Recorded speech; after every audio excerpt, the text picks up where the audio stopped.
Na aula de hoje nós vamos continuar o estudo do equilíbrio de fase multicomponente. Nós já vimos equilíbrio líquido-vapor em soluções ideais ou quase ideais. Agora nós vamos ver soluções com desvios positivos ou negativos. Além disso, nós vamos também analisar líquidos parcialmente miscíveis e líquidos immiscíveis. No equilíbrio líquido-vapor, para líquidos completamente miscíveis, nós vimos que podemos ter vários casos. Pressão de vapor intermediária, pressão de vapor passando por máximo, pressão de vapor passando por mínimo. Na aula passada nós analisamos apenas o caso da pressão de vapor intermediária. Vamos aqui apenas recapitular um pouquinho os conceitos básicos da aula passada. Nós vimos que para descrever um equilíbrio multifásico multicomponente, onde aqui no caso nós temos dois componentes A e B e duas fases, líquida e vapor, de acordo com a regra das fases, nós não precisamos de um número muito grande de variáveis, apenas 2 graus de liberdade já é suficiente, o que significa que as variáveis estão amarradas, estão interrelacionadas entre si. O número de mols na fase líquida, na fase vapor, como nós vimos através de alguns exemplos. A pressão de vapor, obedecendo à lei de Raoult, é uma função linear da fração molar, onde então a pressão de vapor do componente A depende da fração molar desse componente vezes a pressão do componente puro, a pressão do componente B e a pressão do componente A depende da fração molar vezes a pressão desse componente puro. Ambos são relações lineares com a composição. Aqui nós vemos então como que a pressão de A e a pressão de B variam ao longo da composição. Nós também podemos ver que as composições na fase vapor vão depender da quantidade de vapor formado através do equilíbrio com a fase líquida, que nos permite então calcular YA e YB, que são as frações molares na fase vapor dos componentes A e B, respectivamente. E por final nós vimos que uma representação gráfica muito interessante é feita quando nós, no mesmo gráfico, representamos a pressão em função da composição da fase líquida e da fase vapor. Isso nos permite um diagrama, que é um diagrama de fases, onde as diferentes áreas implicam a presença de uma mistura homogênea líquida, a presença de uma mistura homogênea da fase vapor, ou então a presença de um sistema heterogêneo, duas fases, líquido mais vapor, onde as duas fases aqui são dadas por dois pontos aqui da linha conjugada, um ponto representativo da fase líquida e um ponto representativo da fase vapor. Nós vimos também que essas fases líquida e vapor conjugadas estão relacionadas, a quantidade delas está relacionada entre si, mediante a regra da alavanca, da qual nós resolvemos um exemplo. Agora vamos imaginar o que acontece se nesse equilíbrio líquido-vapor que nós estamos no início analisando a pressão versus a composição, se nós fizermos o sistema submetido a sucessivas temperaturas crescentes. Nós vamos ter outros equilíbrios líquido-vapor a temperaturas cada vez maiores, que podem, por exemplo, ser representados num diagrama tridimensional. Esse diagrama tridimensional aqui mostra, então, sucessivos cortes do equilíbrio líquido-vapor, pressão versus composição, em temperaturas crescentes. Quando nós enxergamos daqui, desse ponto de vista, nós vemos o diagrama usual, pressão versus composição, onde a baixas pressões nós temos a fase vapor, a altas pressões nós temos a fase líquida. O que agora nós vamos ver é como, a partir de um diagrama tridimensional como esse, nós podemos fazer quando nós mudamos a nossa orientação e passamos a enxergar, por assim dizer, aqui de cima para baixo, diagramas da temperatura versus composição. Um diagrama temperatura versus composição tem uma cara semelhante a esse. Assim como para altas pressões temos o líquido e para baixas pressões nós temos o vapor, no caso da temperatura versus composição é exatamente o oposto. A baixas temperaturas nós temos a fase líquida e a altas temperaturas nós temos a fase vapor. É bastante intuitivo. Além disso, quando o líquido possui uma baixa pressão de vapor enquanto líquido puro, isso significa que a sua temperatura de ebulição é elevada. Do contrário, quando o líquido possui uma alta pressão de vapor enquanto líquido puro, isso significa que a sua temperatura de ebulição é baixa. Daí nós tiramos que o diagrama temperatura versus composição é como se fosse o diagrama pressão versus composição espelhado, como se a gente colocasse aqui no espelho e refletisse isso para cá. E aí nós vamos ter um diagrama temperatura versus composição, grosso modo obtido como se fosse um espelhamento do diagrama pressão versus composição. Vamos analisar então um pouquinho mais detidamente o diagrama temperatura versus composição.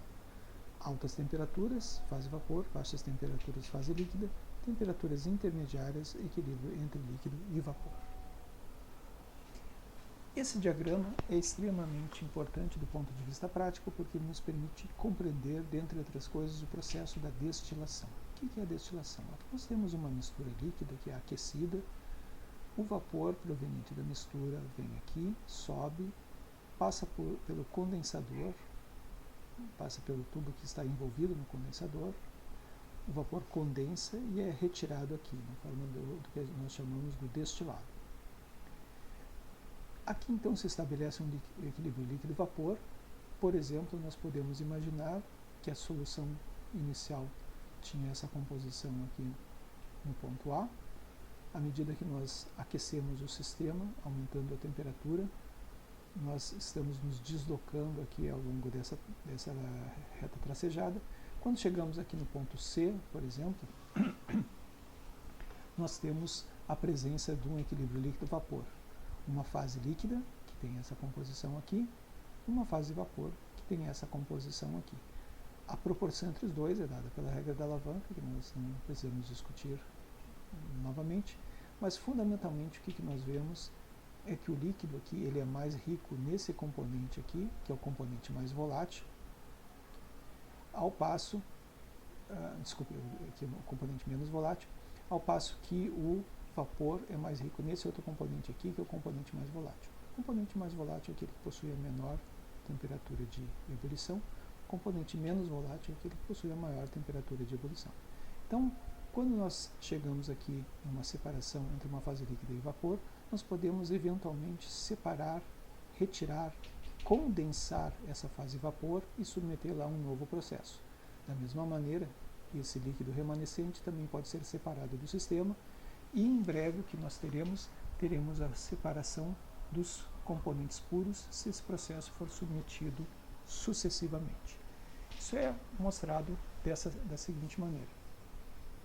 A gente tem aqui um equilíbrio entre o líquido e o vapor, a mistura inicial, formando um vapor, que eu vou chamar um vapor V1, V2 aqui, e um líquido L2. O líquido L2, então, é o que a gente chama do resíduo, e o vapor V1, depois de condensado, é o que a gente chama do destilado. Vamos imaginar que a gente submeta esse destilado a um novo processo de destilação. Como ele é mais volátil, ele vai entrar em equilíbrio líquido-vapor a uma temperatura inferior e vamos imaginar agora ele numa temperatura aqui correspondente a esse patamar, na qual existe uma composição na fase vapor e uma composição na fase líquida. Vejam que a composição na fase vapor, proveniente desse líquido que já tinha sido destilado, é, quando condensada, um novo destilado. Por isso a gente chama de DD, que seria o destilado do destilado. Ao passo que isso aqui, que seria o resíduo do destilado, tem uma composição similar à composição da mistura original. Da mesma maneira, se nós separarmos o resíduo aqui e submetermos a um novo processo de destilação, que dessa vez vai demandar uma temperatura mais elevada, nós temos a separação entre uma fase vapor e uma fase líquida.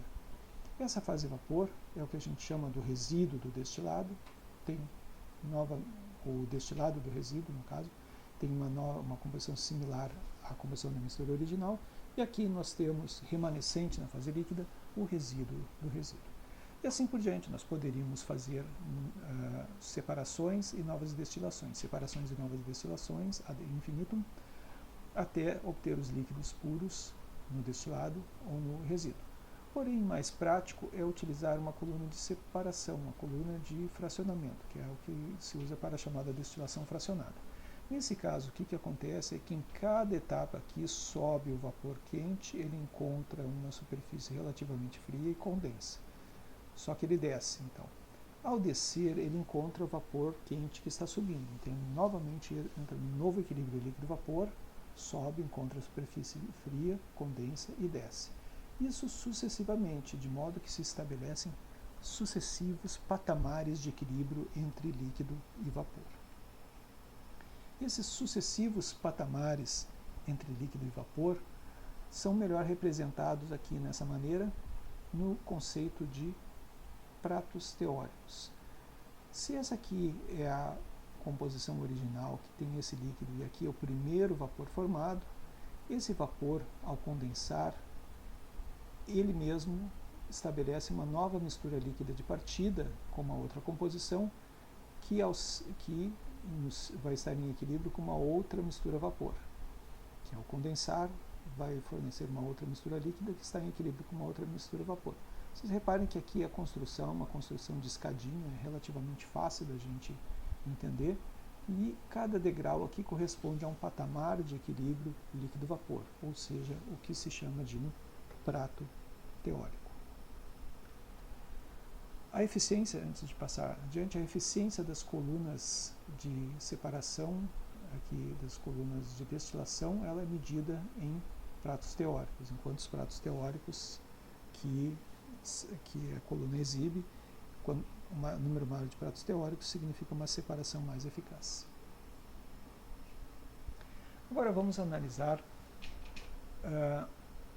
o equilíbrio líquido-vapor no caso de líquidos completamente miscíveis, porém onde a pressão de vapor passa por extremos que podem ser máximos ou podem ser mínimos. Como a gente viu, quando as interações não são muito fortes, as pressões são intermediárias. Mas se as interações são muito fortes, aqui no caso a gente está assumindo que as interações do tipo AA e as interações do tipo BB são muito maiores do que as interações do tipo AB, nós temos o caso onde então as pressões de vapor são maiores do que aquelas previstas pela lei de Raoult. Tanto a pressão de A quanto a pressão de B acabam sendo maiores do que o previsto pela lei de Raoult, e a pressão total então também é maior. Se esse desvio é muito grande, o que acontece é que vai acontecer um máximo aqui nessa curva aqui. Esse máximo vai ser uma pressão, uma mistura que vai ter uma pressão maior do que cada um dos componentes puros, ou seja, ela é mais volátil do que cada um dos componentes puros isoladamente. Nesse caso aqui, quando as interações do tipo AA e BB são maiores, mais fortes do que as interações do tipo AB, então nós temos que o A prefere ficar com o A, o B prefere ficar com o B, e eles passam de modo mais eficaz para a fase vapor do que passariam se eles tivessem uma interação equitativa, como numa solução ideal. Então, isso aqui é o desvio positivo, que é caracterizado pelo fato de que as pressões dos componentes são maiores do que aquelas previstas pela lei de Raoult. Ou seja, essas curvas cheias aqui estão acima dessas curvas, dessas retas aqui, características da lei de Raoult. Da mesma maneira, nós podemos ter sistemas similares, onde as interações do tipo AA e BB são inferiores em magnitude que as interações do tipo AB. Nesse caso, então, eventualmente o sistema pode passar por um mínimo, ou seja, uma pressão que é inferior a cada um dos componentes puros. Nesse caso, nós temos um desvio negativo, e ele é caracterizado pelo fato de que as pressões de vapor de cada componente são inferiores àquelas previstas pela lei de Raoult. Vamos analisar os diferentes componentes quando a gente tem aqui, por exemplo, um desvio positivo.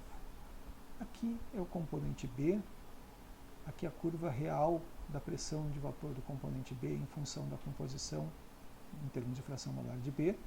Ela sobe aqui e vai subindo monotonicamente, porém a gente vê que existem dois regimes quase lineares distintos, nessa região e nessa região aqui. Nessa região aqui, o componente B, aqui no caso, ele é o componente majoritário, porque é o que está presente na maior proporção. A gente vê que ele se aproxima assintoticamente do valor previsto pela lei de Raoult. Ou seja, enquanto componente majoritário, aqui no limite da concentração tendendo, da fração molar tendendo a 1, o líquido vai seguir a lei de Raoult na solução, ou seja, a pressão vai ser XI PI puro.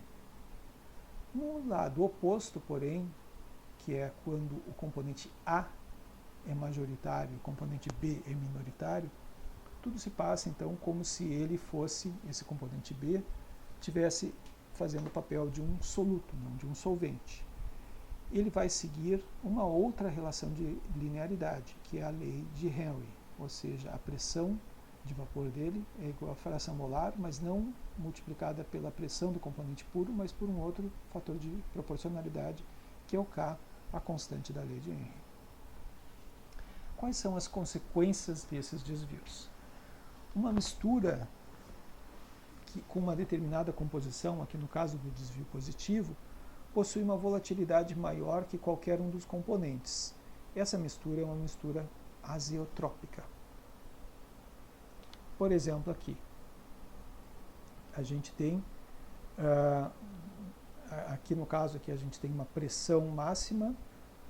Se a gente fizer o diagrama da temperatura versus a composição, nós vamos ter uma temperatura mínima. Lembrem que o diagrama da temperatura versus composição ele é espelhado em relação ao diagrama pressão versus composição, ou seja, um máximo na pressão e composição implica um mínimo na temperatura e composição. Então, um desvio que daria uma baixa pressão, um desvio negativo, como por exemplo ocorre na mistura água e HCl, um desvio negativo, é caracterizado por um máximo na temperatura de ebulição, enquanto que um desvio positivo, que ocorre por exemplo com água e etanol, é caracterizado por um mínimo na temperatura de ebulição. Essa aqui é uma mistura azeotrópica de mínimo, isso aqui é uma mistura azeotrópica de máximo. Relembrando ali a teoria da destilação, utilizando os diagramas, a composição da mistura pode ser determinada fazendo a construção da escadinha, a escadinha descendo o diagrama. Então, essa é a composição da mistura original, se a gente vai descendo aqui, depois de um tempo relativamente grande, aliás, de um número de etapas relativamente grande, a gente vai chegar aqui no mínimo, esse mínimo é a mistura azeotrópica. Então, se a gente tem uma mistura bruta, contendo uma proporção de etanol de, digamos, 30%, ele vai sucessivamente sendo enriquecido no etanol. Mas não chega no etanol puro, chega no azeótropo 95%. Aqui a gente tem a seguinte situação. Vamos imaginar a mistura água e etanol, 50% em peso a 20 graus Celsius, e vamos usar a lei de Raoult para determinar se se trata de um desvio positivo ou negativo. Acabamos de ver que se trata, é claro, de um desvio positivo, mas vamos tentar racionalizar isso. A mistura em peso 50% etanol-água possui experimentalmente essas pressões de vapor da água e do etanol.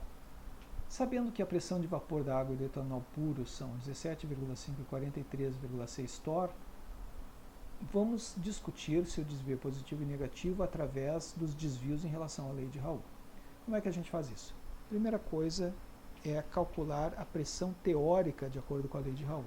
A pressão teórica, por exemplo, a pressão da água, seria a fração molar da água vezes a pressão de vapor da água pura. Só que isso aqui é a fração molar, e aqui nós estamos falando em peso. A primeira coisa que a gente tem que levar em conta é que, como a massa molar da água é 18 gramas, e a massa molar do etanol é de 46 gramas, uma fração mássica não corresponde a uma fração molar. A gente tem que, por exemplo, calcular o que aconteceria se a gente misturasse 50 gramas de água e 50 gramas de álcool. A gente teria, então, para o caso da água, 2,778 gramas, mol. Para o caso do etanol, nós teríamos 1,087 mol, de modo que as frações molares da água e do etanol, as frações molares da água e do etanol seriam 0,719 e 0,281, respectivamente. Com base, então, nessas frações molares, eu posso calcular as pressões. A pressão da água seria, então, a fração molar da água vezes a pressão da água pura.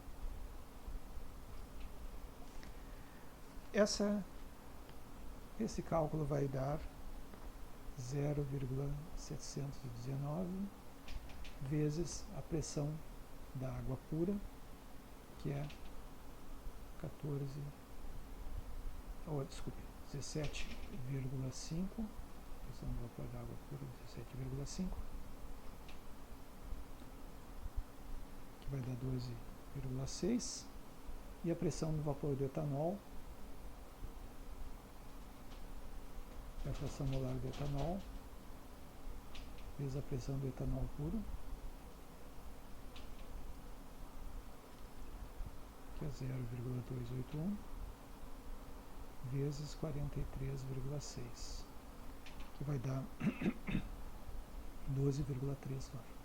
Se eu comparo 12,6 com 14,5, isso aqui que é o previsto pela lei de Raoult é inferior à pressão real. Se eu comparo 12,3 com 23,5, esse aqui, 12,3, que é o previsto pela lei de Raoult, é inferior ao valor real.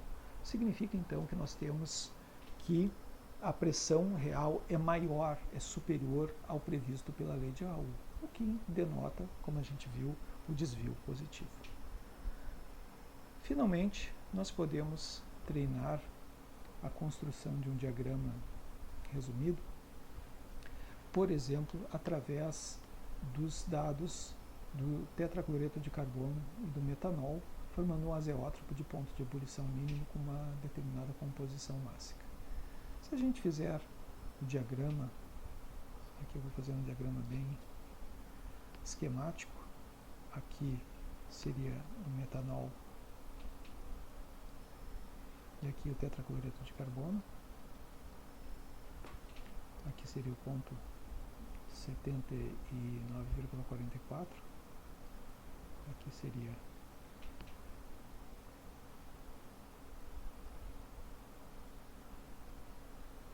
o tetracloreto puro,